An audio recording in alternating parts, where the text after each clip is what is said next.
श्रीगुरुभ्यो नमः। हरि ओम्। निखिलगुणनिकायं नित्यनिर्धूतहेयं शुभतममतिमेयं शुद्धसौख्याप्युपायं सकलनिगमगेयं सर्वशब्दाभिधेयं नवजलधरकायं नौमि लक्ष्मीसहायम्। विघ्नौघवारणं सत्याशेषविश्वस्य कारणं करुणासिन्धुमानन्दतीर्थबन्धुं हरिं भजे। अभ्रमं भङ्गरहितम् अजडं विमलं सदा आनन्दतीर्थमतुलं भजे तापत्रयापहम्।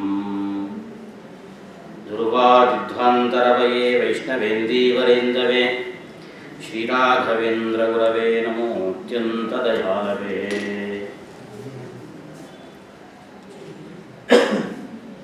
ಹರಿವಾಯುಗಳನ್ನು ಭಕ್ತಿಯಿಂದ ವಂದಿಸಿ ಉಪಸ್ಥಿತರಿರುವ ಹಿರಿಯರ ಪಾದಕಮಲಗಳಲ್ಲಿ ಭಕ್ತಿಪೂರ್ವಕ ವಂದನೆಗಳನ್ನು ಅರ್ಪಿಸ್ತಾ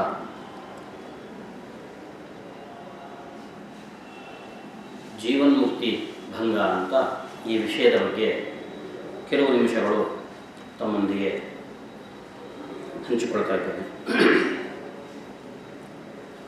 ಅದ್ವೈತ ಸಿದ್ಧಾಂತದಲ್ಲಿ ಸಾಧಾರಣವಾಗಿ ಜೀವನ್ಮುಕ್ತಿ ಅನ್ನುವ ಅವಸ್ಥೆಯನ್ನು ಎಲ್ಲರೂ ಅಂಗೀಕಾರ ಮಾಡ್ತಾರೆ. ನಾವು ಜೀವನ್ಮುಕ್ತರನ್ನು ಒಪ್ಪಿದ್ದೇವೆ. ಅಂದರೆ ಯಾರಿಗೆ ಭಗವಂತನ ಸಾಕ್ಷಾತ್ಕಾರ ಆಗಿದೆ, ಭಗವಂತನ ಸಾಕ್ಷಾತ್ಕಾರ ಆದ ಕೂಡಲೇ ಅವರಿಗೆ ಸಂಚಿತ ಮತ್ತು ಆಗಾಮಿ ಕರ್ಮಗಳೆಲ್ಲವೂ ಕೂಡ ನಾಶ ಆಗ್ತವೆ. ಇನ್ನು ಪ್ರಾರಬ್ಧ ಮಾತ್ರ ಉಳಿದಿರುತ್ತೆ. ಅದನ್ನು ಅನುಭವಿಸುವುದಕ್ಕೋಸ್ಕರವಾಗಿ ಅವರಿರ್ತಾರೆ. ಅವರನ್ನು ನಾವು ಜೀವನ್ಮುಕ್ತರು ಅಂತ ಕರೀತೇವೆ. ಇದು ನಮ್ಮ ಸಿದ್ಧಾಂತದಲ್ಲೂ ಅಂಗೀಕಾರ ಮಾಡ್ತೇವೆ. ಅದ್ವೈತ ಸಿದ್ಧಾಂತವೂ ಇದನ್ನು ಅಂಗೀಕಾರ ಮಾಡ್ತೇವೆ. ಜೀವನ್ಮುಕ್ತಿ ಅವಸ್ಥೆಯನ್ನು ಅದ್ವೈತ ಸಿದ್ಧಾಂತವೂ ಅಂಗೀಕಾರ ಮಾಡುತ್ತೆ. ಆದರೆ ಅವರಿಗೆ ಅಂಗೀಕಾರ ಮಾಡಲಿಕ್ಕೆ ಬರೋದಿಲ್ಲ. ಅವರ ಸಿದ್ಧಾಂತದಂತೆ ಅದ್ವೈತ ಸಿದ್ಧಾಂತದಲ್ಲಿ ಅಂಗೀಕಾರ ಮಾಡಲಿಕ್ಕೆ ಬರೋದಿಲ್ಲ ಅನ್ನುವಂಥದ್ದನ್ನು ಇಲ್ಲಿ ನಾವು ಪ್ರತಿಪಾದನೆ ಮಾಡ್ತೇವೆ.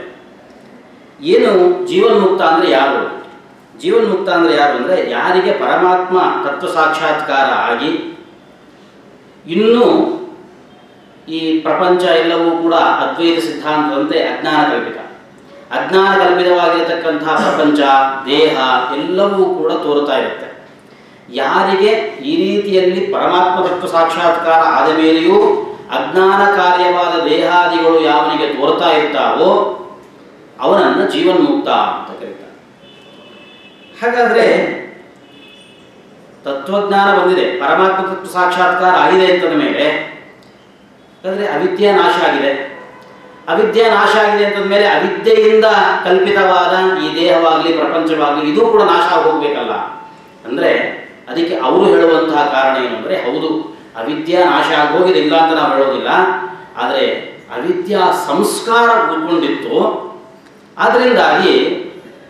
ಅದರಿಂದಾಗಿ ಈ ದೇಹಾದಿಗಳು ಪ್ರಪಂಚ ಎಲ್ಲವೂ ಕೂಡ ತೋರುತ್ತೆ. ಸಂಸ್ಕಾರ ಅಂದರೆ ಒಂದಕ್ಕೆ ಸಂಸ್ಕಾರ ಇದೆ. ಜ್ಞಾನ ನಾಶ ಆದ ಮೇಲೆಯೂ ಅದರಿಂದ ಒಂದು ಸಂಸ್ಕಾರ ಹುಟ್ಟಿರುತ್ತೆ. ನಮಗೆ ಆಮೇಲೆ ಅದರ ಸ್ಮರಣೆ ಬರುತ್ತೆ. ಹಾಗಾಗಿ ಸಂಸ್ಕಾರ ಕೆಲವುದಕ್ಕೆ ಮಾತ್ರ ಇದೆ. ಅವಿದ್ಯೆಗೂ ಸಂಸ್ಕಾರ ಅಂತ ಹೊಸ ಸಿದ್ಧಾಂತವನ್ನು ಹೇಳ್ತಿದ್ದೀರಲ್ಲ ಅಂತ ಹೇಳಿದ್ರೆ, ಜ್ಞಾನಕ್ಕೆ ಸಂಸ್ಕಾರ ಇರಬೇಕು ಅಂತ ನಿಯಮ ಇಲ್ಲ. ಬೇಕಾದಷ್ಟು ಕಡೆ ಸಂಸ್ಕಾರ ಕಾಣಿಸ್ಕೊಳ್ಳುತ್ತೆ. ಎಲ್ಲಿ? ಉದಾಹರಣೆಗೆ ಒಂದು ಬುಟ್ಟಿ ಇದೆ, ಹೂ ಹಾಕಿಡುವ ಬುಟ್ಟಿ. ಹೂ ಹಾಕಿಡುವ ಬುಟ್ಟಿಯಲ್ಲಿ ಹೂ ಹಾಕಿಟ್ಟಿರ್ತೇವೆ, ಹೂವೆಲ್ಲ ತೆಗೆದ್ವಿ.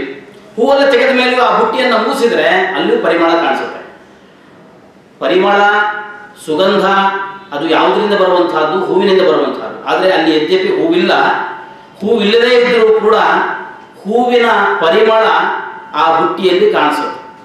ಅದರಂತೆ ಅವಿದ್ಯೆ ಇಲ್ಲದೇ ಇದ್ದರೂ ಕೂಡ ಅವಿದ್ಯಾ ಸಂಸ್ಕಾರ ಉಳಿದಿರೋದ್ರಿಂದಾಗಿ ಈ ದೇಹ ಮುಂತಾದದೆಲ್ಲವೂ ಕೂಡ ತೋರುತ್ತೆ ಅನ್ನುವಂಥದ್ದು ಅವರ ಅದ್ವೈತ ಸಿದ್ಧಾಂತ. ಆದರೆ ಒಂದು ಇಲ್ಲಿ ತೊಡಕು ಕಾಣುತ್ತೆ, ಅವಿದ್ಯಾ ಸಂಸ್ಕಾರ ಉಳಿದಿದೆ ಅಂತ. ಹಾಗಾದರೆ ಸಂಸ್ಕಾರ ಹುಟ್ಟಿದೆ ಅಂತಂದರೆ ಸಂಸ್ಕಾರಕ್ಕೆ ಉಪಾದಾನ ಕಾರಣ ಯಾವುದು? ಮಡಿಕೆ ಇದೆ ಅಂದಮೇಲೆ ಅದಕ್ಕೊಂದು ಉಪಾದಾನ ಕಾರಣ ಮಣ್ಣಿದೆ. ಮಣ್ಣಿದ್ದದ್ರಿಂದ ಮಡಿಕೆ ಹುಟ್ಟಿದೆ ಅಂತ ಹೇಳ್ಬೋದು. ಅವಿದ್ಯಾ ಸಂಸ್ಕಾರ ಇದೆ ಅಂತ ಹೇಳ್ತಿದ್ದೀರಿ. ಹಾಗಾದ್ರೆ ಇದಕ್ಕೆ ಯಾವುದು ಉಪಾದಾನ ಕಾರಣ? ಅವಿದ್ಯಾ ಸಂಸ್ಕಾರಕ್ಕೆ ಉಪಾದಾನ ಕಾರಣ ಯಾವುದು? ಅವಿದ್ಯೆ ಅಂತ ಹೇಳಬೇಕು. ಅವಿದ್ಯೆ ಈಗಾಗಲೇ ಪರಮಾತ್ಮನ ಸಾಕ್ಷಾತ್ಕಾರದಿಂದಾಗಿ ಬ್ರಹ್ಮ ಸಾಕ್ಷಾತ್ಕಾರದಿಂದಾಗಿ ಆ ಅವಿದ್ಯೆ ನಾಶ ಆಗೋಗಿದೆ. ಹಾಗಾದರೆ ಉಪಾದಾನ ಕಾರಣ ಇಲ್ಲ.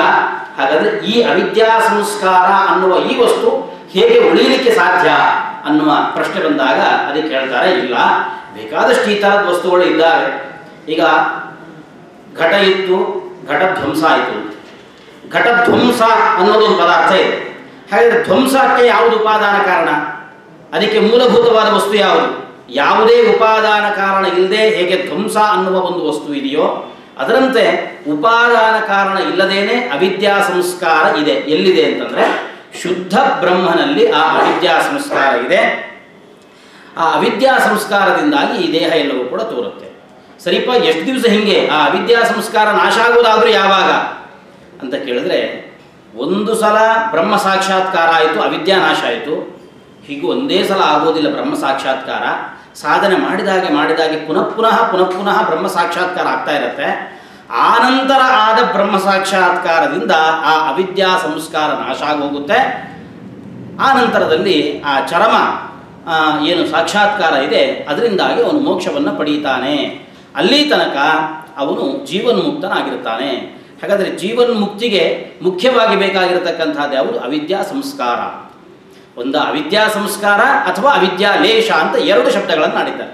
ಒಂದ ಅವಿದ್ಯಾ ಲೇಷದಿಂದಲೂ ಈ ಪ್ರಪಂಚ ಇದೆಲ್ಲವೂ ಕೂಡ ತೋರ್ತಾ ಇರುತ್ತೆ ಅಂತ ಒಂದು, ಇಲ್ಲ ಅವಿದ್ಯಾ ಸಂಸ್ಕಾರ ಇದೆ ಅದರಿಂದಾಗಿ ಇದೆಲ್ಲವೂ ಕೂಡ ತೋರ್ತಾ ಇರುತ್ತೆ ಅನ್ನುವ ಇದಕ್ಕೆ ವ್ಯಾಸರಾಜರು ಒಂದು ಕೋಟಿ ಕ್ರಮದಲ್ಲಿ ಅದನ್ನು ಖಂಡನೆ ಮಾಡ್ತಾ ಹೋಗ್ತಾರೆ. ಅಂದರೆ ಶಾಸ್ತ್ರ ಪರಿಭಾಷೆಯಲ್ಲಿ ಅದನ್ನು ಖಂಡನೆ ಮಾಡುವಾಗ ಒಂದು ಅದಕ್ಕಾದಂಥ ಒಂದು ಕ್ರಮ ಇದೆ. ಅವಿದ್ಯಾ ಸಂಸ್ಕಾರ ಅಂದರೆ ಮೊದಲು ಕೇಳ್ತಾರೆ, ಸಂಸ್ಕಾರ ಅಂದರೆ ಏನು ಅರ್ಥ ಹೇಳಲಿಕ್ಕೆ ಹೊರಟಿದ್ದೀರಿ, ಅವಿದ್ಯಾ ಲೇಷ ಅಂದರೆ ಏನು, ಈ ರೀತಿಯಾಗಿ ಆ ಕ್ರಮದಲ್ಲಿ ಅದನ್ನು ಖಂಡನೆ ಮಾಡ್ತಾ ಹೋಗ್ತಾರೆ. ಅದರಂತೆ ಇಲ್ಲಿ ಖಂಡನೆ ಮಾಡ್ತಾರೆ, ಅವಿದ್ಯಾ ಸಂಸ್ಕಾರದಿಂದಾಗಿ ದೇಹಾದಿಗಳೆಲ್ಲವೂ ತೋರ್ತಾ ಇರುತ್ತೆ ಅಂತ ಏನು ಹೇಳ್ತಿದ್ದೀರಿ, ಇದು ಖಂಡಿತ ಕೊಡ್ಲಿಕ್ಕೆ ಸಾಧ್ಯ ಇಲ್ಲ. ಯಾಕೆಂದರೆ ಅವಿದ್ಯಾ ಸಂಸ್ಕಾರದಿಂದ ದೇಹ ತೋರುತ್ತೆ. ಹಾಗಾದರೆ ಇಲ್ಲಿ ಅವಿದ್ಯಾ ಸಂಸ್ಕಾರ ಅನ್ನುವ ಒಂದು ವಸ್ತು ಇದೆ ಅಂತಾಯಿತು. ದೇಹ ತೋರ್ತಾ ಇದೆ ಅಂದರೆ ದೇಹ ಇದೆ ಅಂತಾಯಿತು. ದೇಹ ಪಡೀಲಿಕ್ಕೆ ಬೇಕಾಗಿರತಕ್ಕಂಥದ್ದು ಪ್ರಾರಬ್ಧ ಕರ್ಮ ಅದು ಇದೆ ಅಂತಾಯಿತು. ಹಾಗಾದರೆ ಇಷ್ಟೆಲ್ಲವೂ ಕೂಡ ಭಾವಕಾರ್ಯವಾಗಿದೆ ಮತ್ತು ಇವೂ ಕೂಡ ಆರೋಪಿತ. ಇದು ಅನಾರೋಪಿತ ಅಂತಂದರೆ ಹಾಗಾದರೆ ಅದು ಬ್ರಹ್ಮನಂತೆ ಇನ್ನೊಂದು ಇಷ್ಟು ಪದಾರ್ಥಗಳು ಕೂಡ ಸತ್ಯ ಅಂತ ಅಂಗೀಕಾರ ಮಾಡಬೇಕು. ಹಾಗಾದರೆ ಇದೂ ಕೂಡ ರಜತದಂತೆ, ಶುಕ್ತಿಯಲ್ಲಿ ತೋರುವ ರಜತದಂತೆ ಇವೆಲ್ಲವೂ ಕೂಡ ಆರೋಪಿತ. ಯಾವುದ್ಯಾವುದು? ಅವಿದ್ಯಾ ಸಂಸ್ಕಾರ, ಅವಿದ್ಯಾ ಸಂಸ್ಕಾರದಿಂದ ತೋರ್ತಕ್ಕಂತಹ ದೇಹ, ದೇಹಕ್ಕೆ ಕಾರಣವಾಗಿರತಕ್ಕಂಥ ಪ್ರಾರಬ್ಧ ಕರ್ಮ. ಹಾಗಾದರೆ ಇವೆಲ್ಲವೂ ಕೂಡ ಆರೋಪಿತ ಅಂತಂದ ಮೇಲೆ ಇದಕ್ಕೆ ಉಪಾದಾನ ಕಾರಣವಾಗಿರತಕ್ಕಂತಹ ಮತ್ತೊಂದು ಅವಿದ್ಯೆಯನ್ನು ನೀವು ಉಳಿದೇ ಇದೆ ಅಂತ ಹೇಳಬೇಕು. ಅದರಿಂದಾಗಿ ತತ್ವಸಾಕ್ಷಾತ್ಕಾರದಿಂದ ಅವಿದ್ಯಾ ನಾಶ ಆಗಿದೆ ಅನ್ನುವಂಥದ್ದನ್ನು ಹೇಳಲಿಕ್ಕೆ ಸಾಧ್ಯ ಇಲ್ಲ. ಇನ್ನು ಮತ್ತೊಂದು ಮಾತು ಏನು ಬಂತು, ಅವಿದ್ಯಾ ಸಂಸ್ಕಾರ ಉಳಿದಿದೆ, ಇದು ನಾಶ ಆಗೋದು ಹೇಗೆ ಅಂತ. ಅದಕ್ಕೆ ಆಮೇಲೆ ಮತ್ತೆ ಬ್ರಹ್ಮ ಸಾಕ್ಷಾತ್ಕಾರ ಆಗ್ತಾ ಇರುತ್ತೆ. ಆನಂತರ ಆಗುವ ಬ್ರಹ್ಮ ಸಾಕ್ಷಾತ್ಕಾರದಿಂದ ಸಂಸ್ಕಾರ ನಾಶ ಆಗುತ್ತೆ. ಮೊದಲು ಒಂದು ಬ್ರಹ್ಮ ಸಾಕ್ಷಾತ್ಕಾರ ಇತ್ತು, ಅದರಿಂದ ಅವಿದ್ಯಾ ನಾಶ ಆಯಿತು, ಅದರಿಂದ ಅವಿದ್ಯಾ ಸಂಸ್ಕಾರ ನಾಶ ಆಗಲಿಲ್ಲ. ಆಮೇಲೆ ಮತ್ತೆ ಬ್ರಹ್ಮ ಸಾಕ್ಷಾತ್ಕಾರ ಆಯಿತು, ಅದರಿಂದ ಅವಿದ್ಯಾ ಸಂಸ್ಕಾರ ನಾಶ ಆಗುತ್ತೆ. ಹಾಗಾದರೆ ಮೊದಲು ಬಂದ ಬ್ರಹ್ಮ ಸಾಕ್ಷಾತ್ಕಾರದಿಂದ ಈ ಸಂಸ್ಕಾರ ಯಾಕೆ ನಾಶ ಆಗಲಿಲ್ಲ, ಆಮೇಲೆ ಬಂದ ಬ್ರಹ್ಮ ಸಾಕ್ಷಾತ್ಕಾರದಿಂದ ಯಾಕೆ ನಾಶ ಆಯಿತು? ಮೊದಲು ಬಂದದ್ರಿಂದ ನಾಶ ಆಗಲಿಲ್ಲ, ಆಮೇಲೆ ಬಂದದ್ರಿಂದ ನಾಶ ಆಯಿತು ಅಂದರೆ ಏನಾದರೂ ಒಂದು ವೈಶಿಷ್ಟ್ಯ ಇರಬೇಕಲ್ಲ.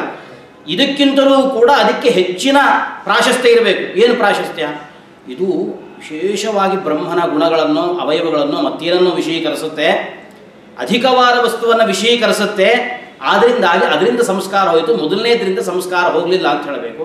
ಆದರೆ ನಿಮ್ಮ ಸಿದ್ಧಾಂತದಂತೆ ತತ್ವ ಸಾಕ್ಷಾತ್ಕಾರದಲ್ಲಿ ಮೊದಲು ಬಂದದ್ದಕ್ಕೂ ಆಮೇಲೆ ಬಂದದ್ದಕ್ಕೂ ಯಾವುದೇ ವ್ಯತ್ಯಾಸ ಇಲ್ಲ ಅಂತಂದ ಮೇಲೆ ಮೊದಲು ಬಂದ ಸಾಕ್ಷಾತ್ಕಾರದಿಂದ ಅವಿದ್ಯಾ ಮಾತ್ರ ನಾಶ ಆಯಿತು, ಸಂಸ್ಕಾರ ಉಳಿದಿತ್ತು, ಆಮೇಲೆ ಇದರಿಂದ ಅವಿದ್ಯಾ ಸಂಸ್ಕಾರ ನಾಶ ಆಯಿತು ಅಂತ ಹೇಳಲಿಕ್ಕೆ ಯಾವುದೇ ವಿಧವಾಗಿರತಕ್ಕಂಥ ವಿಶೇಷವಾದ ಕಾರಣ ನಮಗೆ ಕಾಣಿಸೋದಿಲ್ಲ. ಮತ್ತೆ ಜೀವನ್ಮುಕ್ತ ಯಾವನಿದ್ದಾನೆ ಅವನಿಗೆ ದೇಹಾದಿಗಳೆಲ್ಲವೂ ತೋರ್ತಾ ಇದೆ, ಇದೇ ಪ್ರಪಂಚದಲ್ಲಿ ಇನ್ನೂ ಇದ್ದಾನೆ. ಅವನ ಸ್ವರೂಪ ಅಭಿವ್ಯಕ್ತಿ ಆಗುವುದಕ್ಕೆ, ಆನಂದ ಅಭಿವ್ಯಕ್ತ ಆಗುವುದಕ್ಕೆ ಏನು ಕಾರಣ? ಈಗ ಯಾಕೆ ಆನಂದ ಅಭಿವ್ಯಕ್ತ ಆಗ್ತಾ ಇಲ್ಲ ಅಂದರೆ ಅವಿದ್ಯೆ ಅನ್ನುವಂಥದ್ದು ಆವರಕವಾಗಿದೆ. ಅವಿದ್ಯಾ ಅನ್ನುವ ಆವರಕ ಇರೋದ್ರಿಂದಾಗಿ ಅವನಿಗೆ ಆನಂದ ಅತಿಶಯ ಆಗ್ತಾ ಇಲ್ಲ, ಆನಂದ ಅನುಭವ ಆಗ್ತಾ ಇಲ್ಲ. ಹಾಗಾದರೆ ಯಾವಾಗ ಬ್ರಹ್ಮತತ್ವ ಸಾಕ್ಷಾತ್ಕಾರ ಆಯಿತೋ ಕೂಡಲೇ ಅವಿದ್ಯಾ ನಾಶ ಆಯಿತು. ಅವಿದ್ಯಾ ನಾಶ ಆದ ಮೇಲೆ ಆವರಕ ಇಲ್ಲ ಅಂತಂದರೆ ತನ್ನ ಸ್ವರೂಪಾನಂದ ಏನಿದೆ ಆ ಸ್ವರೂಪಾನಂದದ ಆವಿರ್ಭಾವ ಅವನಿಗೆ ಆಗಬೇಕಿತ್ತು. ಯಾವಾಗ? ಈ ಸಂಸಾರದಲ್ಲಿರ್ತಕ್ಕಂತಹ ಜೀವನ್ಮುಕ್ತನಿಗೆ. ಆದರೆ ಅದು ಆಗ್ತಾ ಇಲ್ಲ. ಅದಕ್ಕೇನು ಹೇಳಬೇಕು? ಇಲ್ಲ, ಅವಿದ್ಯೆ ಮಾತ್ರ ಆವರಕ ಅಲ್ಲ, ಅವಿದ್ಯಾ ಸಂಸ್ಕಾರವೂ ಆವರಕ. ಇದು ಈಗ ಹೊಸದು ಹೇಳ್ತಾ ಇರೋದು. ಇದುವರೆಗೂ ಕೂಡ ಎಲ್ಲೂ ಹೇಳಲಿಲ್ಲ. ಇಷ್ಟು ದಿವಸ ಹೇಳ್ಕೊಂಡು ಬಂದದ್ದು ಏನಂತ? ಅವಿದ್ಯೆ ಮಾತ್ರ ಆವರಕ, ಆವರಣ ಶಕ್ತಿ ಇರುವಂತಹದ್ದು ಅವಿದ್ಯೆಗೆ ಮಾತ್ರ ಅಂತ ಇಷ್ಟು ದಿವಸ ಹೇಳ್ಕೊಂಡು ಬಂದಿದ್ರಿ. ಈಗ ಹೊಸದಾಗಿ ನಾವೇನು ಆಕ್ಷೇಪ ಮಾಡಿದ ಕೂಡ ಇಲ್ಲ, ಸಂಸ್ಕಾರವನ್ನು ಕೂಡ ನಾವು ಆವರಕ ಅಂತ ಅಂಗೀಕಾರ ಮಾಡ್ತಾ ಇದ್ದೀವಿ ಅಂತ ಹೇಳ್ತಿದ್ರಿ. ಇದು ಹೊಸ ವಿಷಯ. ನಿಮ್ಮ ಸಿದ್ಧಾಂತದಲ್ಲಿ ಅವಿದ್ಯೆ ಮಾತ್ರ ಆವರಣವೇ ಹೊರತು ಸಂಸ್ಕಾರ ಆವರಣ ಅಲ್ಲ. ಆದ್ದರಿಂದ ಅವಿದ್ಯಾ ನಾಶ ಆಗಿದೆ ಅಂತಂದಮೇಲೆ ಅವನಿಗೆ ಆನಂದಾತಿಶಯ, ಜೀವನ್ಮುಕ್ತನಿಗೆ ಈಗಲೂ ಕೂಡ ಆನಂದಾತಿಶಯ ಆಗಬೇಕಾಗಿತ್ತು ಅನ್ನುವಂತಹ ಆಕ್ಷೇಪ ಸಾಮಾನ್ಯವಾಗಿ ಹೇಳಿ ಇನ್ನು ಹೇಳ್ತಾರೆ ಲೇಷ ಅಂತ ಹೇಳ್ತಾ ಇದ್ದಾರೆ. ಅವಿದ್ಯಾ ಸಂಸ್ಕಾರ ಉಳಿದಿದೆ ಅಥವಾ ಅವಿದ್ಯಾ ಲೇಷ ಇದೆ, ಆದ್ದರಿಂದಾಗಿ ದೇಹಾದಿಗಳೆಲ್ಲವೂ ಕೂಡ ತೋರ್ತಾ ಇದೆ. ಹಾಗಾದರೆ ಲೇಷ ಅಂದರೆ ಏನರ್ಥ ಹೇಳ್ತೀರಿ? ಲೇಷ ಅಂದರೆ ಎರಡು ಅರ್ಥ ಹೇಳ್ಬೋದು. ಒಂದು, ಅವಿದ್ಯದ ಅವಯವ ಉಳಿದಿದೆ ಅಂತ ಅರ್ಥ ಹೇಳ್ಬೋದು. ಲೇಷ ಶಬ್ದಕ್ಕೆ ಅವಯವ ಅಂತ ಅರ್ಥ ಮಾಡ್ಬೋದು, ಅಥವಾ ಆಕಾರ ಅಂತ ಅರ್ಥ ಮಾಡ್ಬೋದು. ಯಾವ ಅರ್ಥ ಹೇಳ್ತೀರಿ? ಅವಿದ್ಯಾ ಲೇಷ ಅನ್ನೋ ಶಬ್ದಕ್ಕೆ ಅವಯವ ಅಂತ ಅರ್ಥ ಮಾಡ್ತೀವಿ ಅಂತಂದರೆ ಅದನ್ನು ಹೇಳಿಕ್ಕೆ ಬರಲ್ಲ. ಯಾಕೆಂದರೆ ಅಜ್ಞಾನಕ್ಕೆ ಯಾವ ಅವಯವ ಇದೆ? ಘಟಕ್ಕೆ ಅವಯವ ಇದೆ, ದ್ರವ್ಯಕ್ಕೆ ಅವಯವಗಳೇ ಹೊರತು ಅವಿದ್ಯೆಗೆ ಅವಯವ ಇರಲಿಕ್ಕೆ ಸಾಧ್ಯ ಇಲ್ಲ. ಅದರಿಂದಾಗಿ ಅವಿದ್ಯಾ ಲೇಷ ಅನ್ನುವ ಶಬ್ದಕ್ಕೆ ಅವಯವ ಅಂತ ಅರ್ಥ ಮಾಡಲಿಕ್ಕೆ ಸಾಧ್ಯ ಇಲ್ಲ. ಇಲ್ಲ, ಅದಕ್ಕೆ ಅವರಂತಾರೆ ಇಲ್ಲ ನಮ್ಮ ಸಿದ್ಧಾಂತದಲ್ಲಿ ಲೇಷ ಶಬ್ದಕ್ಕೆ ಆಕಾರ ಅಂತ ಅರ್ಥ. ಆಕಾರ ಉಳಿದಿದೆ. ಏನಿದೆ ಆಕಾರ? ಇದು ನಾವು ಸ್ವಂತ ಹೇಳ್ತಕ್ಕಂಥದ್ದಲ್ಲ, ವೇದ ಹೇಳಿದೆ. ಇಂದ್ರೋ ಮಾಯಾಭಿಹಿ ಪುರುರೂಪ ಈಯತೆ, ಒಂದು ವೇದ. ಇಲ್ಲಿ ಮಾಯಾಭಿಹಿ ಅಂತ ಬಹುವಚನ ಇದೆ. ಬಹುವಚನದಿಂದ ಏನರ್ಥ ಆಗುತ್ತೆ ಅಂತಂದರೆ ಅವಿದ್ಯೆಗೆ ಅನೇಕ ವಿಧವಾಗಿರುವಂತಹ ಆಕಾರಗಳಿದ್ದಾವೆ, ಅಂದರೆ ಅನೇಕ ಪ್ರಭೇದಗಳಿದ್ದಾವೆ ಅಂತ ಇಟ್ಕೊಳ್ಳೋಣ. ಅವಿದ್ಯೆಯ ಬೇರೆ ಬೇರೆ ಬೇರೆ ಭಾಗಗಳಿದ್ದಾವೆ. ಅದರಿಂದ ಅವಿದ್ಯೆಯ ವಿಭಿನ್ನವಾದ ಒಂದು ಅವಿದ್ಯೆಯಿಂದ ಒಂದು ರೂಪವನ್ನು ಸ್ವೀಕಾರ ಮಾಡ್ತಾನೆ, ಮತ್ತೊಂದು ಅವಿದ್ಯೆಯಿಂದ ಮತ್ತೊಂದು ರೂಪವನ್ನು ಸ್ವೀಕಾರ ಮಾಡ್ತಾನೆ. ಹೀಗೆ ಅವಿದ್ಯೆಗೆ ಅನೇಕ ಆಕಾರಗಳಿದೆ ಅಂತ ಹೇಳ್ತಾ ಇರೋದ್ರಿಂದಾಗಿ ಇಲ್ಲಿ ಏನಾಗುತ್ತೆ ಅಂತಂದರೆ ಒಂದು ಆಕಾರ, ಅನೇಕ ಆಕಾರಗಳಿದೆಯಲ್ಲ, ಒಂದು ಆಕಾರ ಏನು ಮಾಡುತ್ತೆ ಅಂತಂದರೆ ಪ್ರಪಂಚವು ಸತ್ಯ ಅಂತ ನಮಗೆ ಜ್ಞಾನವನ್ನು ಉಂಟು ಮಾಡ್ತಾ ಇರುತ್ತೆ. ಬ್ರಹ್ಮತತ್ವ ಸಾಕ್ಷಾತ್ಕಾರ ಆದ ಕೂಡಲೇ ಏನು ಹೋಯಿತು ಅಂತಂದರೆ ಒಂದು ಆಕಾರ ಹೋಯಿತು. ಅದು ಯಾವ ಆಕಾರ ಅಂದರೆ ಇಷ್ಟು ದಿವಸ ನಮಗೆ ಅನಿಸ್ತಿತ್ತಲ್ಲ ಪ್ರಪಂಚ ಸತ್ಯ ಅಂತ ಏನು ಅನಿಸ್ತಾ ಇತ್ತು, ಅದಕ್ಕೆ ಕಾರಣವಾಗಿರತಕ್ಕಂಥ ಆಕಾರ ನಾಶ ಆಗೋಯ್ತು. ಆದರೆ ಇನ್ನೊಂದು ಆಕಾರ ಉಳಿದಿದೆ. ಈ ಆಕಾರ ಏನು ಕೆಲಸ ಮಾಡುತ್ತೆ ಅಂತಂದರೆ ದೇಹಾದಿಗಳು ಅನುವೃತ್ತ ಆಗುವಂತೆ ಮಾಡುತ್ತೆ. ಆದ್ದರಿಂದ ಈ ಆಕಾರ ಇದು ನಾಶ ಆಗಬೇಕಾದ್ರೆ ಮತ್ತೊಂದು ಸಾಕ್ಷಾತ್ಕಾರ ಆಗಬೇಕು. ಹೀಗೆ ಅವಿದ್ಯೆಯ ಅನೇಕ ಆಕಾರಗಳಿಂದಾಗಿ ಹಾಗಾದ್ರೆ ಇಷ್ಟೊತ್ತು ಹೋದದ್ದು ಯಾವ ಆಕಾರ ಅಂತಂದರೆ ಪ್ರಪಂಚ ಸತ್ಯ ಅಂತ ನಮಗೇನು ಜ್ಞಾನ ಇತ್ತು, ಆ ಜ್ಞಾನಕ್ಕೆ ಕಾರಣೀಭೂತವಾಗಿರತಕ್ಕಂಥ ಅವಿದ್ಯಾಕಾರ ಮಾತ್ರ ತತ್ವ ಸಾಕ್ಷಾತ್ಕಾರದಿಂದ ಬ್ರಹ್ಮ ಸಾಕ್ಷಾತ್ಕಾರದಿಂದ ನಾಶ ಆಯಿತು. ಇನ್ನೂ ಒಂದು ಅವಿದ್ಯೆ ಉಳಿದಿದೆ, ಇನ್ನೊಂದು ಅವಿದ್ಯಾ ಆಕಾರ ಉಳಿದಿದೆ. ಅದು ಯಾವ ಆಕಾರ ಅಂತಂದರೆ ಆ ಆಕಾರದಿಂದಾಗಿ ನಮಗೆ ಈ ದೇಹಾದಿ ಪ್ರತಿಭಾಸ ಇದೆಲ್ಲವೂ ಕೂಡ ನಾಶ ಆಗ್ತಾ ಇದೆ ಅಂತ ಇದನ್ನು ಅಂಗೀಕಾರ, ಅನುವೃತ್ತವಾಗ್ತಾ ಇದೆ ಅಂತ ಅಂಗೀಕಾರ ಮಾಡೋದು. ಸರಿ, ಅದ್ಯಾಕೆ ಹೋಗಲಿಲ್ಲ? ಒಂದು ಅವಿದ್ಯೆಯ ಆಕಾರ ಹೋಯಿತು, ಇನ್ನೊಂದು ಅವಿದ್ಯೆಯ ಆಕಾರ ಉಳಿಯಿತು. ಇದ್ಯಾಕೆ ಕಾರಣ ಏನು ಅಂತ ಕೇಳಿದ್ರೆ ಅದಕ್ಕೆ ಹೇಳಿದ್ರು ಇಲ್ಲ, ಪ್ರಾರಬ್ಧ ಕರ್ಮ ಪ್ರತಿಬಂಧಕವಾಗಿತ್ತು. ಆದ್ದರಿಂದ ಪ್ರಾರಬ್ಧ ಕರ್ಮ ಪ್ರತಿಬಂಧಕ ಆಗಿದ್ದರಿಂದಾಗಿ ಈ ಅವಿದ್ಯಾ ಆಕಾರ ಮಾತ್ರ ಉಳಿದಿದೆ. ಹಾಗಾದ್ರೆ ಮತ್ತೆ ಆ ಪ್ರಾರಬ್ಧ ಕರ್ಮಕ್ಕೆ ಏನು ಕಾರಣ? ಆ ಪ್ರಾರಬ್ಧ ಕರ್ಮಕ್ಕೆ ಅವಿದ್ಯಾಲೇಶ ಕಾರಣ. ಅಂತೂ ಒಟ್ಟಾರೆಯಾಗಿ ಪ್ರಾರಬ್ಧ ಕರ್ಮವು ಪ್ರತಿಬಂಧಕವಾಗಿ ಇರೋದರಿಂದಾಗಿ ಆ ಸಾಕ್ಷಾತ್ಕಾರದಿಂದಾಗಿ ಒಂದು ಅವಿದ್ಯೆಯ ಆಕಾರ ನಾಶ ಆದರೂ ಮತ್ತೊಂದು ಅವಿದ್ಯೆಯ ಆಕಾರ ಹಾಗೆ ಉಳಿದಿದೆ. ಅದರಿಂದಾಗಿ ದೇಹ ತೋರುವಂತಹದ್ದು ಮುಂತಾದೆಲ್ಲವೂ ಕೂಡ ನಡೆಯುತ್ತೆ ಅನ್ನುವಂಥದ್ದು ಅವರ ಸಿದ್ಧಾಂತ. ಅದೊಂದು ಕಾರಿಕೆಯನ್ನು ಕೂಡ ವ್ಯಾಸರಾಜರು ಉದಾಹರಿಸ್ತಾರೆ. ಅವಿದ್ಯಾ ಲೇಷ ಶಬ್ದೇನ ಮೋಹಾಕಾರ ಅಂತರೋಕ್ತಿತಃ ಜ್ಞಾನಸ್ಯ ಪ್ರತಿಬಂಧಾಚ್ಚ ಪ್ರಬಲಾರಬ್ಧ ಕರ್ಮಭಿಹಿ. ಪ್ರಬಲವಾದ ಪ್ರಾರಬ್ಧ ಕರ್ಮ ಒಂದು ಅವಿದ್ಯೆಯ ಆಕಾರಕ್ಕೆ ಪ್ರತಿಬಂಧಕ ಆಗಿರೋದ್ರಿಂದಾಗಿ ದೇಹಾದಿಗಳೆಲ್ಲವೂ ಕೂಡ ತೋರ್ತಾ ಇದೆ. ಹಾಗಾದರೆ ಈ ಆಕಾರ ಅವಿದ್ಯೆಯದ್ದು. ಆಕಾರ ಅಂದ್ರೇನು? ಒಂಥರ ಧರ್ಮ ಇದ್ದ ಹಾಗೆ. ಅಲ್ಲ, ಧರ್ಮಿಯಾದ ಮೂಲಭೂತವಾದ ಅವಿದ್ಯೆ ನಾಶ ಆದ ಮೇಲೆ ಅದರ ಆಕಾರ ಹೇಗ್ರಿ ಉಳಿಲಿಕ್ಕೆ ಸಾಧ್ಯ ಅಂತ ಕೇಳಿದ್ರೆ ಇದನ್ನು ಎಲ್ಲ ದಾರ್ಶನಿಕರು ಒಪ್ಕೊಂಡಿದ್ದಾರಲ್ಲ ಅಂತ. ಯಾಕೆಂದರೆ ನೈಯಾಯಿಕರೆಲ್ಲ ಜಾತಿಯನ್ನು ಒಪ್ಕೋತಾರೆ. ಜಾತಿ ಯಾವುದು ಒಂದು ಕಡೆ ಇರುವಂತಹ ಧರ್ಮ, ಒಂದು ವಸ್ತುವಿನಲ್ಲಿರುವಂತಹ ಧರ್ಮವನ್ನು ಜಾತಿ. ಈ ಘಟದಲ್ಲಿ ಘಟತ್ವ ಅನ್ನುವಂಥ ಒಂದು ಜಾತಿ ಇದೆ. ಘಟನಾಶ ಆದರೂ ಕೂಡ ಘಟನಾಶ ಆಯಿತು, ಒಂದು ಕೋಲ್ ಹಾಕಿ ಘಟವನ್ನು ಒಡೆದ್ವಿ, ಘಟ ಒಡೆದು ಹೋದರೂ ಕೂಡ ಘಟತ್ವ ಇದೆ. ಹಾಗಾದರೆ ಅವಿದ್ಯೆ ನಾಶ ಆದರೂ ಕೂಡ ಅವಿದ್ಯೆ ಆಕಾರ ಉಳಿಲಿಕ್ಕೆ ಏನೂ ಬಾಧಕ ಇಲ್ಲ. ಆ ಅವಿದ್ಯೆ ಆಕಾರ ಉಳಿದಿರೋದರಿಂದಾಗಿ ದೇಹಾನುವೃತ್ತಿ ಮುಂತಾದೆಲ್ಲವೂ ಕೂಡ ನಡೀತಾ ಇದೆ ಅಂತ ಹೀಗೆ ಪ್ರಬಲವಾಗಿ ಅದನ್ನು ಸಮರ್ಥನೆ ಮಾಡಿದಾಗ ಮತ್ತೆ ಅಲ್ಲೂ ವಿಕಲ್ಪ ಮಾಡ್ತಾರೆ. ಆಕಾರ ಅಂದರೆ ಏನರ್ಥ ಹೇಳ್ತೀರಿ? ಏನು ಈಗ ದೃಷ್ಟಾಂತ ಕೊಟ್ಟ ಹಾಗೆ ಜಾತಿ ಅಂತ ಹೇಳ್ತೀರೋ, ಅಥವಾ ಇಲ್ಲ ಒಂದು ಶಕ್ತಿ ಅಂತ ಹೇಳ್ತೀರೋ, ಅಥವಾ ಆಕಾರ ಅಂತಂದರೆ ಬಂಗಾರವು ಕುಂಡಲದ ಆಕಾರವನ್ನು ಪಡೆಯಿತು, ಸರದ ಆಕಾರವನ್ನು ಪಡೆಯಿತು ಅಂತ ಆಕಾರ ಶಬ್ದವನ್ನು ಅಲ್ಲೂ ಬಳಸೋದಿದೆ. ಹಾಗೆ ಬಂಗಾರದ ಆಕಾರದಂತೆ ಅವಸ್ಥಾ ವಿಶೇಷವನ್ನು ಇಲ್ಲಿ ಆಕಾರ ಅನ್ನೋ ಶಬ್ದದಿಂದ ಕರೀತಾ ಇದ್ದೀರೋ, ಅಥವಾ ಆಕಾರ ಅನ್ನೋ ಶಬ್ದಕ್ಕೆ ಒಂದು ಅಜ್ಞಾನ ನಾಶ ಆದರೂ ಇನ್ನೊಂದು ಅಜ್ಞಾನ ಉಳಿದಿದೆ, ಅಜ್ಞಾನಾಂತರಂ ಮತ್ತೊಂದು ಅಜ್ಞಾನ ಅನ್ನೋ ಅರ್ಥದಲ್ಲಿ ಬಳಸ್ತಾ ಇದ್ದೀರೋ. ಹಾಗಾದರೆ ಆಕಾರ ಅನ್ನೋ ಶಬ್ದಕ್ಕೆ 4 ಅರ್ಥವನ್ನು ಮಾಡಿ ವಿಕಲ್ಪ ಮಾಡಿ ಕೇಳ್ತಾ ಇದ್ದಾರೆ. ಒಂದು ಆಕಾರ ಅಂತಂದರೆ ಜಾತಿ ಅಂತ ಅರ್ಥ ಹೇಳ್ತೀರೋ, ಅಥವಾ ಶಕ್ತಿ ಯಾವುದೋ ಒಂದು ಶಕ್ತಿ ವಿಶೇಷ ಇದೆ, ಅವಿದ್ಯೆ ಶಕ್ತಿ ವಿಶೇಷ ಅಂತ ಅರ್ಥ ಹೇಳ್ತೀರೋ, ಅಥವಾ ಬಂಗಾರವು ಬೇರೆ ಬೇರೆ ಸ್ವರೂಪವನ್ನು ತಾಳದಂತೆ ಅವಿದ್ಯೆಯು ಬೇರೆ ಬೇರೆ ಸ್ವರೂಪವನ್ನು ತಾಳುತ್ತೆ ಅನ್ನೋ ಅರ್ಥವನ್ನು ಹೇಳ್ತೀರೋ, ಅಥವಾ ಕೊನೆಯದಾಗಿ ಬೇರೆ ಅಜ್ಞಾನ ಇದೆ, ಒಂದು ಅಜ್ಞಾನ ನಾಶ ಆಯಿತು, ಇದು ಇನ್ನೊಂದು ಬೇರೆದ್ದೇ ಅಜ್ಞಾನ ಉಳ್ಕೊಂಡಿದೆ ಅನ್ನೋ ಅಭಿಪ್ರಾಯವನ್ನು ಹೇಳ್ತೀರೋ ಅಂತ ಹೇಳಿಕೊಂಡು ಇದಕ್ಕೆ ಎಲ್ಲವನ್ನೂ ಕೂಡ ಖಂಡನೆ ಮಾಡ್ತಾ ಹೋಗ್ತಾರೆ. ಯಾಕೆಂದರೆ ಯಾವುದೇ ಒಂದು ಜಾತಿ ಅಥವಾ ಶಕ್ತಿ ಅವಿದ್ಯೆಗೆ ಇದೆ ಅಂತ ನೀವು ಅಂಗೀಕಾರ ಮಾಡಲಿ, ನಿಮ್ಮ ಸಿದ್ಧಾಂತ ಅಲ್ಲ. ಅವಿದ್ಯೆಯಲ್ಲಿ ಒಂದು ಜಾತಿ ಇದೆ ಅಥವಾ ಅವಿದ್ಯೆಗೆ ಒಂದು ಧರ್ಮ ಇದೆ, ಯಾಕೆಂದರೆ ಅಜ್ಞಾನ ಒಂದೇ ಅನ್ನುವಂಥದ್ದು ನಿಮ್ಮ ಸಿದ್ಧಾಂತ. ಅದರಿಂದಾಗಿ ಜಾತಿ ಅಂತ ಒಪ್ಪಬೇಕಾದ್ರೆ ಅನೇಕ ವಿದ್ಯೆಗಳಿರಬೇಕು, ಆದರೆ ಒಂದೇ ಅಂತಂದ ಮೇಲೆ ಅದರಲ್ಲಿ ಜಾತಿ ಒಪ್ಪಲಿಕ್ಕೆ ಸಾಧ್ಯ ಇಲ್ಲ. ಅವಿದ್ಯೆ ಒಂದೇ ಆದ್ದರಿಂದಾಗಿ ಜಾತಿಯೂ ಅಲ್ಲ, ಅದರಲ್ಲೊಂದು ವಿಶೇಷವಾಗಿರತಕ್ಕಂಥ ಶಕ್ತಿ ಇದೆ ಅಂತಲೂ ಹೇಳಲಿಕ್ಕೆ ಬರೋದಿಲ್ಲ ನಿಮ್ಮ ಸಿದ್ಧಾಂತದಲ್ಲಿ. ಮತ್ತೇನು ಹೇಳಬೇಕು? ಬಂಗಾರವು ಅನೇಕ ಆಕಾರವನ್ನು ತಾಳಿದಂತೆ ಅವಿದ್ಯೆಯು ಅನೇಕ ಆಕಾರವನ್ನು ತಾಳಿರುತ್ತೆ. ಹೌದು, ಆಕಾರ ತಾಳಿದ ಈಗ ಕುಂಡಲ ಇದೆ, ಕರ್ಣಕುಂಡಲ, ಬಂಗಾರದ ಆಕಾರವಾದ ಕುಂಡಲ ಇದೆ. ಕುಂಡಲ ಇದೆ ಅಂತಂದರೆ ಅಲ್ಲಿ ಬಂಗಾರವೂ ಇದೆ ಅಂತ ಅರ್ಥ. ಇಲ್ಲಿ ಏನಾಗಿದೆ ಅಂತಂದರೆ ಅವಿದ್ಯೆಯ ಆಕಾರ ಇದೆ, ಆದರೆ ಮೂಲಭೂತವಾದ ಬಂಗಾರದ ಜಾಗದಲ್ಲಿರ್ತಕ್ಕಂಥದ್ದು ಯಾವುದಿಲ್ಲಿ? ಅವಿದ್ಯೆ, ಅದು ನಾಶ ಆಗಿದೆ. ಹಾಗಾದರೆ ಅದು ಹೇಗೆ ಸಾಧ್ಯ?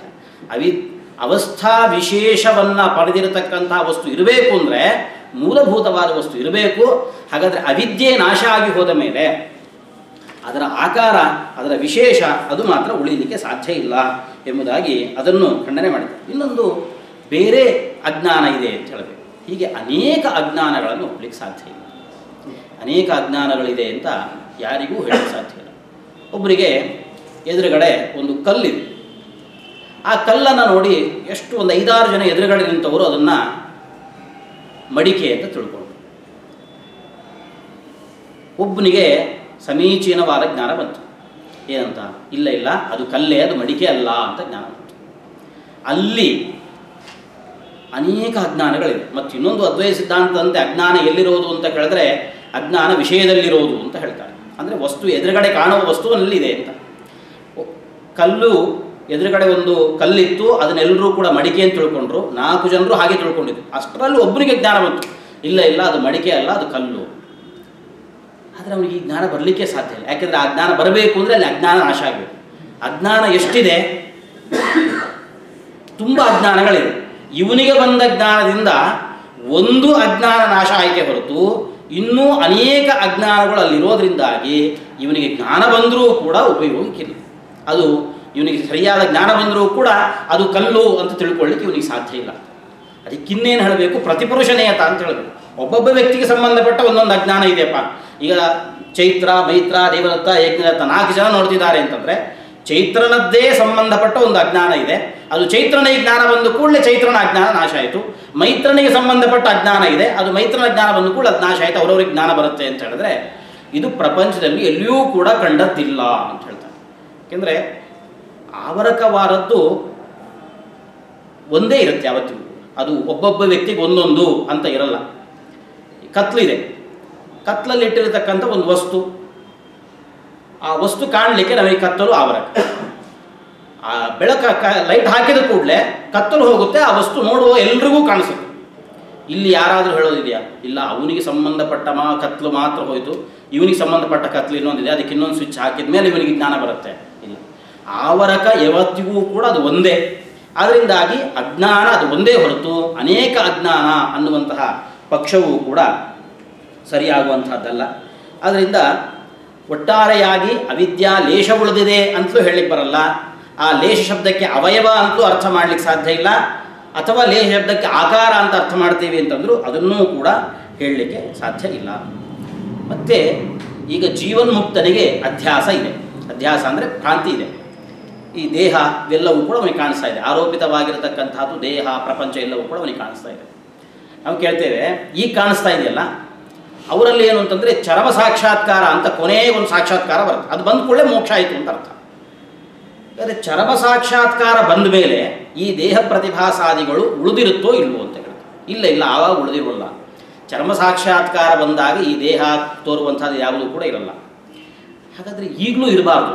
ಯಾಕೆಂದರೆ ಚರ್ಮ ಸಾಕ್ಷಾತ್ಕಾರಕ್ಕೆ ಯಾವುದು ವಿಷಯನೋ ಈಗ ಬಂದಿರತಕ್ಕಂತಹ ಬ್ರಹ್ಮ ಸಾಕ್ಷಾತ್ಕಾರಕ್ಕೂ ಕೂಡ ಅದೇ ವಿಷಯ. ಈಗ ಬಂದಿರುವಂತಹ ಸಾಕ್ಷಾತ್ಕಾರಕ್ಕೂ ಚರ್ಮ ಸಾಕ್ಷಾತ್ಕಾರಕ್ಕೂ ಯಾವುದೇ ವ್ಯತ್ಯಾಸ ಇಲ್ಲ ಅಂತಂದ ಮೇಲೆ ಅದು ಆವಾಗ ತೋರೋದಿಲ್ಲ ಅಂತಂದ ಮೇಲೆ, ಚರ್ಮ ಸಾಕ್ಷಾತ್ಕಾರ ಬಂದ ಮೇಲೆ ದೇಹಾದಿಗಳು ತೋರೋದಿಲ್ಲ ಅಂತಂದರೆ ಹಾಗಾದರೆ ಈಗಲೂ ಕೂಡ ಸಮಾನ ವಿಷಯಕವಾದಂತಹ ಜ್ಞಾನ ಈಗಲೂ ಇರೋದರಿಂದಾಗಿ ಈಗಲೂ ಕೂಡ ತೋರಬಾರ್ದು. ಇದಕ್ಕೇನು ಮಾಡಬೇಕು? ಹಿಂದೆ ಹೇಳಿದಂತೆ ಪ್ರಾರಬ್ಧ ಕರ್ಮ ಪ್ರಬಲವಾಗಿದೆ. ಪ್ರಬಲವಾದ ಪ್ರಾರಬ್ಧ ಕರ್ಮ ಪ್ರತಿಬಂಧಕ ಇರೋದ್ರಿಂದ ಈಗ ತೋರ್ತಾ ಇದೆ, ಆವಾಗ ತೋರೋದಿಲ್ಲ. ಇಷ್ಟೇ ಹೇಳೋದು. ಇವಾಗ ನೇರವಾಗಿ ಅವರಿಗೆ ಅನ್ಯೋನ್ಯಾಶ್ರಯ ದೋಷ ಬರ್ತಾ ಇದೆ. ಯಾಕೆಂದರೆ ಅಜ್ಞಾನದ ಲೇಷ ಉಳಿದಿದೆ ಅಂತ ಹೇಳಿ. ಇದು ಮಾತ್ರ ಯಾಕೆ ನಾಶ ಆಗಲಿಲ್ಲ? ಅಜ್ಞಾನದ ಲೇಷ ಉಳಿದಿದೆ, ಎಲ್ಲ ನಾಶ ಆಯಿತು, ಇಡೀ ಅಜ್ಞಾನ ನಾಶ ಆಯಿತು. ಈ ಲೇಷ ಮಾತ್ರ ಯಾಕೆ ಉಳಿದಿದೆ ಅಂತಂದರೆ ಪ್ರಾರಬ್ಧ ಕರ್ಮ ಪ್ರತಿಬಂಧಕ ಇರೋದ್ರಿಂದ. ಆ ಪ್ರಾರಬ್ಧ ಕರ್ಮ ಅದು ಎಲ್ಲಿಂದ ಬಂತು? ಅದು ಅವಿದ್ಯಾಲೇಷ ಇರೋದ್ರಿಂದಾಗಿ. ಹಾಗಾದರೆ ಅವಿದ್ಯಾಲೇಷ ಉಳಿಯಲಿಕ್ಕೆ ಪ್ರಾರಬ್ಧ ಕರ್ಮ ಕಾರಣ, ಪ್ರಾರಬ್ಧ ಕರ್ಮ ಉಳಿಯಲಿಕ್ಕೆ ಅವಿದ್ಯಾಲೇಷ ಕಾರಣ. ಆದ್ದರಿಂದಾಗಿ ನಿಮ್ಮ ಸಿದ್ಧಾಂತಕ್ಕೆ ಅನ್ಯೋನ್ಯಾಶ್ರಯ ಅನ್ನೋ ದೋಷ ಬರುತ್ತೆ. ಇದರ ಮೇಲೆ ಅವರು ಹೇಳ್ತಾರೆ, ಇಲ್ಲ ಇಲ್ಲ, ನಾವು ಪ್ರಾರಬ್ಧ ಕರ್ಮ ಲೇಷ ಉಳಿದಿದೆ ಅಂತ ಹೇಳುವಂತಹದ್ದು, ಏನು ಅಜ್ಞಾನ ಲೇಷ ಉಳಿದಿದೆ ಅಂತ ಹೇಳಿರೋದು ಪ್ರಾರಬ್ಧ ಕರ್ಮ ಪ್ರತಿಬಂಧಕ ಇರೋದ್ರಿಂದ ಅಂತ ನಾವು ಹೇಳೋದಿಲ್ಲ. ವೇದವೇ ಸಾಕ್ಷಾತ್ತಾಗಿ ಹೇಳುತ್ತೆ. ಏನಂತ?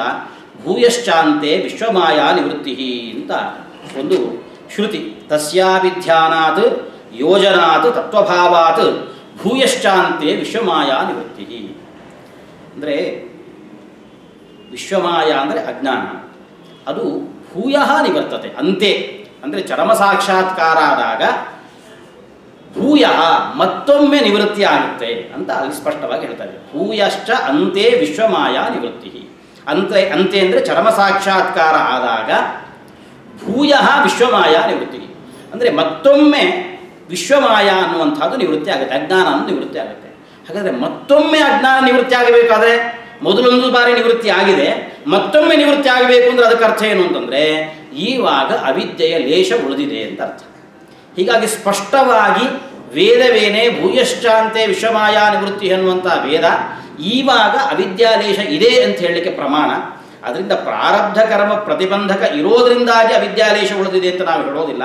ಆದ್ದರಿಂದ ನಮಗೆ ಅನ್ಯೋನ್ಯಾಶ್ರಯ ಪರಿಹಾರ ಆಗುತ್ತೆ ಅಂತ ಹೇಳಿದ್ರೆ ಅದಕ್ಕೆ ವ್ಯಾಸರಾಜರು ಹೇಳ್ತಾರೆ, ಅದಕ್ಕೆ ಹಾಗರ್ಥ ಅಲ್ಲ. ಭೂಯ ವಿಶ್ವಮಾಯಾ ನಿವೃತ್ತಿ, ಮತ್ತೊಮ್ಮೆ ಮಾಯಾ ಮತ್ತೊಮ್ಮೆ ಅವಿದ್ಯಾ ನಿವೃತ್ತಿ ಆಗುತ್ತೆ ಅಂತ ಅರ್ಥ ಅಲ್ಲ. ಆ ಭೂಯ ಅನ್ನುವಂಥದ್ದನ್ನು ಏನು ಮಾಡಬೇಕು ಅಂದರೆ ತಸ್ಯ ಅವಿಧ್ಯಾನಾತ್ ಯೋಜನಾತ್ ತತ್ವಭಾವಾತ್ ಭೂಯಶ್ಚಾಂತೆ ವಿಶ್ವಮಾಯಾ ನಿವೃತ್ತಿ ಅಂತಿದೆ. ತಸ್ಯ ಅವಿಧ್ಯಾನಾತ್ ಅಂತಂದರೆ ಆ ಬ್ರಹ್ಮನ ಅಂದರೆ ಪರಮಾತ್ಮನ ಚಿಂತನೆಯನ್ನು ಮಾಡೋದರಿಂದ, ಯೋಜನಾತ್ ಅಂದರೆ ಮತ್ತೆ ಮನಸ್ಸನ್ನು ಅವನಲ್ಲಿ ನೆಲೆಗೊಳಿಸಬೇಕು. ಯೋಜನಾತ್ ಅಂದರೆ ಈ ಮನಸ್ಸನ್ನು ಮತ್ತೆ ಪುನಃ ಆ ಭಗವಂತನನ್ನು ನೆಲೆಗೊಳಿಸೋದ್ರಿಂದಾಗಿ ಏನು ತತ್ವಭಾವ ಆಗುತ್ತೆ ಅಂದರೆ ಪರಮಾತ್ಮ ತತ್ವ ಸಾಕ್ಷಾತ್ಕಾರ ಆಗುತ್ತೆ.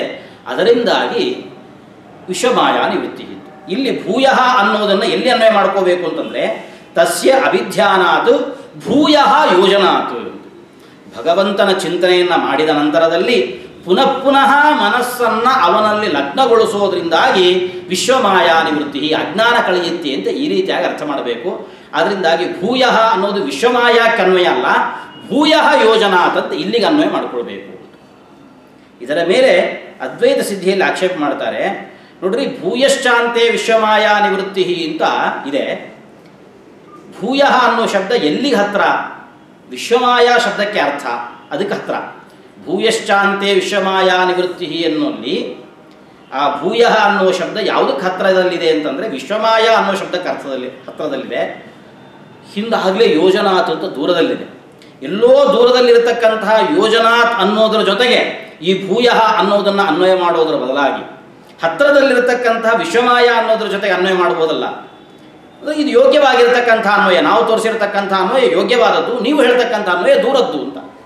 ಅದಕ್ಕೆ ಕಂಟಕೋದ್ಧಾರದಲ್ಲಿ ಹೇಳ್ತಾರೆ, ಅನ್ವಯ ಮಾಡುವಾಗ ಹತ್ತಿರನೋ ದೂರನೋ ಅಂತಲ್ಲ, ಯಾವುದು ಯೋಗ್ಯವೋ ಅದರ ಜೊತೆಗೆ ಅನ್ವಯ ಮಾಡಬೇಕು. ಹತ್ತಿರದಲ್ಲಿದೆ ಅಂಥೇಳಿ ಬಾಧಿತವಾದ ಅನ್ವಯವನ್ನು ಮಾಡಲಿಕ್ಕೆ ಸಾಧ್ಯ ಇಲ್ಲ. ಅದರಿಂದಾಗಿ ಭೂಯ ಯೋಜನಾತ್ ಅಂತ ಈ ರೀತಿಯಾಗಿ ಅದಕ್ಕೆ ಅನ್ವಯ ಮಾಡಬೇಕಾದ್ರಿಂದಾಗಿ ಇದು ಅವಿದ್ಯಾಲೇಶ ಉಳಿದಿದೆ ಅನ್ನುವಂಥದ್ದಕ್ಕೆ ಇದ್ಯಾವುದೂ ಕೂಡ ಪ್ರಮಾಣ ಅಂತ ಆಗೋದಿಲ್ಲ. ಮತ್ತು ಅವರಲ್ಲಿ ಒಂದನ್ನು ಬಹಳ ಚೆನ್ನಾಗಿ ಖಂಡನೆ ಮಾಡಿರುವಂತಹದ್ದು ಅಂತಂದರೆ, ಬ್ರಹ್ಮ ಸಾಕ್ಷಾತ್ಕಾರ ಆದ ಕೂಡಲೇ ಅವಿದ್ಯಾ ಪೂರ್ತಿ ನಾಶ ಆಗೋದಿಲ್ಲ, ಅದಕ್ಕೊಂದು ಪ್ರತಿಬಂಧಕವಾದ ಕರ್ಮ ಇರೋದರಿಂದಾಗಿ ಅವಿದ್ಯಾಲೇಶ ಹಾಗೆ ಉಳಿದಿರುತ್ತೆ ಅಂತ ಹೇಳ್ತಾರೆ. ಯಾವತ್ತಿಗೂ ಕೂಡ ಹಾಗಾಗುವುದೇ ಇಲ್ಲ. ಯಾವುದೇ ಒಂದು ಜ್ಞಾನ ಬಂದ ಕೂಡಲೇ ಪ್ರತಿಬಂಧಕ ಇರಲಿ ಇಲ್ಲದೇ ಇರಲಿ ಅಜ್ಞಾನ ನಾಶ ಆಗಲೇಬೇಕು.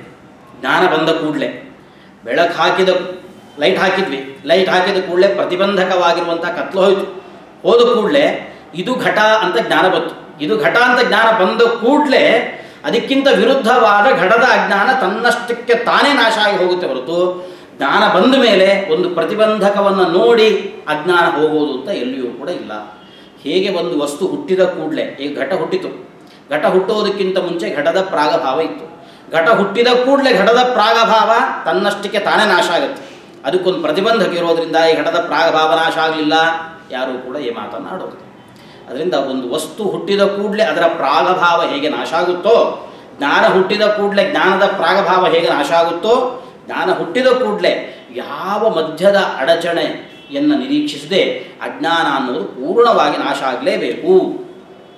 ಒಂದು ವೇಳೆ ಅದು ಇನ್ನೂ ಉಳಿದಿದೆ ಅಂತ ಹೇಳೋದು ಅಂತಾದರೆ ಒಂದು ಕೆಲಸ ಮಾಡೋಣ. ಒಬ್ಬ ವ್ಯಕ್ತಿ ಹಗ್ಗವನ್ನು ನೋಡಿ ಹಾವು ಅಂತ ತಿಳ್ಕೊಂಡಿದ್ದ, ಆಮೇಲೆ ಹತ್ತಿರಕ್ಕೆ ಹೋಗಿ ನೋಡ್ದ, ಇಲ್ಲ ಇಲ್ಲ ಇದು ಹಾವಲ್ಲ ಇದು ಹಗ್ಗ ಅಂತ ಅವನಿಗೆ ಯಥಾರ್ಥ ಜ್ಞಾನ ಬಂತು. ಯಥಾರ್ಥ ಜ್ಞಾನ ಬಂದರೂ ಹಾವು ಅನ್ನುವ ಏನು ಭ್ರಮೆ ಇತ್ತಲ್ಲ ಅದು ನಾಶ ಆಗಬಾರ್ದು. ಯಾಕೆ ಅಂತಂದರೆ ಹೌದು ಹಗ್ಗ ಅಂತ ಜ್ಞಾನ ಬಂತು, ಆದರೆ ಹಾವಿನ ಅಜ್ಞಾನ ಇನ್ನೂ ಉಳಿದಿದೆ. ಯಾಕೆಂದರೆ ಪ್ರತಿಬಂಧಕ ಒಂದಿತ್ತು. ಯಾರು ಕೂಡ ಅದನ್ನು ಹೇಳ್ತೀರಿ ಅಂತಾದರೆ ಅಲ್ಲಿಯೂ ಕೂಡ ನಾವು ಅದನ್ನು ಕಲ್ಪನೆ ಮಾಡತಕ್ಕಂತಹ ಪ್ರಸಂಗ ಬರುತ್ತೆ. ಆದ್ದರಿಂದ ಇಲ್ಲಿ ಪ್ರಾರಬ್ಧ ಕರ್ಮವು ಪ್ರತಿಬಂಧಕವಾಗಿದೆ ಅಂತ ಈ ರೀತಿಯಾಗಿ ಹೇಳ್ತಾರೆ. ಒಂದು ವೇಳೆ ಪ್ರಾರಬ್ಧ ಕರ್ಮ ಪ್ರತಿಬಂಧಕವಾಗಿದೆ ಅಂತ ಹೇಳೋದು ಅಂತಾದರೆ ಹಾಗಾದರೆ ಚರಮ ಸಾಕ್ಷಾತ್ಕಾರ ಆದ ಮೇಲೆಯೂ ಕೂಡ ಚರಮ ಸಾಕ್ಷಾತ್ಕಾರ ಆಗುತ್ತಲ್ಲ, ಚರಮ ಸಾಕ್ಷಾತ್ಕಾರ ಆದ ಕೂಡಲೇ ಮೋಕ್ಷ ಅಂತ ಅರ್ಥ, ಮತ್ತೆ ಮಧ್ಯದಲ್ಲಿ ಇನ್ನೊಂದು ಇಲ್ವೇ ಇಲ್ಲ.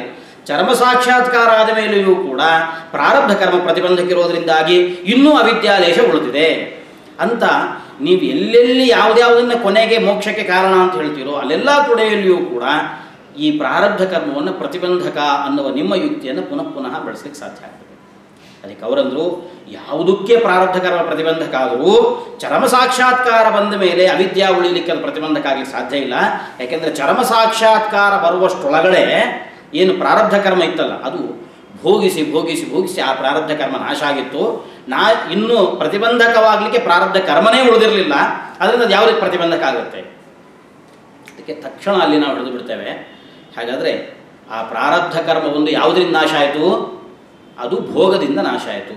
ಹಾಗಾದರೆ ಯಾವುದರಿಂದ ಆಗಲಿಲ್ಲ ಅಂತಂದರೆ ತತ್ವಜ್ಞಾನದಿಂದ ಅದು ನಾಶ ಆಗಲಿಲ್ಲ.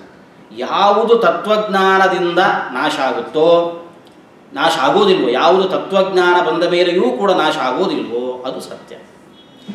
ಅದರಿಂದ ಭಗವಂತನಂತೆ ಬ್ರಹ್ಮನಂತೆ ಈ ಪ್ರಾರಬ್ಧ ಕರ್ಮವನ್ನೂ ಕೂಡ ಸತ್ಯ ಅಂತ ಎರಡನೇ ಪದಾರ್ಥವನ್ನು ಒಪ್ಪುವಂತಹ ಪ್ರಸಂಗ ಬರುತ್ತೆ. ಅದರಿಂದಾಗಿ ಭೋಗದಿಂದ ಅದು ನಾಶ ಆಗುತ್ತೆ ಅಂತ ಹೇಳಿ ಬರಲ್ಲ. ಅದರಿಂದ ಪ್ರಾರಬ್ಧ ಕರ್ಮ ಈಗ ಬರುವಂತಹ ತತ್ವ ಸಾಕ್ಷಾತ್ಕಾರಕ್ಕೆ ಅದು ಪ್ರತಿಬಂಧಕ ಅಂತಂದರೆ, ಚರ್ಮ ಸಾಕ್ಷಾತ್ಕಾರ ಬಂದ ಮೇಲೆಯೂ ಕೂಡ ಅವಿದ್ಯೆ ಕಿಂಚು ತುಳಿದಿದೆ. ಯಾಕೆಂದರೆ ಪ್ರಾರಬ್ಧ ಕರ್ಮ ಪ್ರತಿಬಂಧಕ ಇರೋದಿಲ್ಲ ಅಂತ ಅಲ್ಲಿಯೂ ಕೂಡ ನಮಗೆ ಹೇಳಲಿಕ್ಕೆ ಬರ್ತದೆ ಅಂತ ಇಷ್ಟು ಹೇಳಿ, ತಸ್ಮಾತ್ ಪರಮತೆ ಮೋಹಕಾರ್ಯತ್ವಾತ್ ಅಖಿಲಸ್ಯ ಚ ಜ್ಞಾನೇನ ಮೋಹನಾಶಾಚ್ಚ ಜೀವಮುಕ್ತಿ ನ ಯುಜ್ಯತೆ. ಅದರಿಂದಾಗಿ ಪರಮತದಲ್ಲಿ ಎಲ್ಲವೂ ಕೂಡ ಅಜ್ಞಾನದ ಕಾರ್ಯ. ಸಾಕ್ಷಾತ್ಕಾರ ಆದ ಮೇಲೆ, ತತ್ವ ಸಾಕ್ಷಾತ್ಕಾರ ಆದಮೇಲೆ ಅಜ್ಞಾನ ನಾಶ ಆಗಿದೆ ಅಂತಂದಮೇಲೆ ಎಲ್ಲವೂ ಕೂಡ ಹೋಗಬೇಕೇ ಹೊರತು ಜೀವನ್ಮುಕ್ತಿ ಅನ್ನುವಂಥ ಒಂದು ಅವಸ್ಥೆಯೇ ನಿಮ್ಮ ಸಿದ್ಧಾಂತದಲ್ಲಿ ಕೂಡೋದಿಲ್ಲ. ಹಾಗಿದ್ರೆ ನಿಮಗೆ ಹೇಗೆ ಕೂಡುತ್ತೆ?